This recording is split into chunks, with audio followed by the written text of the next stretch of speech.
অবসর ঘোষণার পর আবারও চর্চায় অরিজিৎ সিং। তাহলে কি নিজের প্রতিজ্ঞা ভাঙতে চলেছেন জনপ্রিয় এই গায়ক? কয়েক মাস আগেই প্লেব্যাক থেকে সরে দাঁড়ানোর ইঙ্গিত দিয়েছিলেন অরিজিৎ, যা ভক্তদের হতাশ করেছিল। কিন্তু এরই মধ্যে মুক্তির পথে তার কণ্ঠে গাওয়া নতুন হিন্দি ছবির গান, যা নিয়ে শুরু হয়েছে নতুন জল্পনা। বলিউডের জনপ্রিয় জুটি অক্ষয় কুমার এবং পরিচালক প্রিয়দর্শনের দীর্ঘ বিরতির পর ফিরছেন তাদের আসন্ন হরর কমেডি ভূত বাংলো নিয়ে।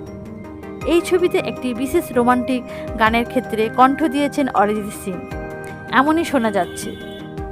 ইতিমধ্যে ছবির প্রথম গান রামজি আকে ভালা করেগা দর্শকদের মনে সাড়া ফেলেছে।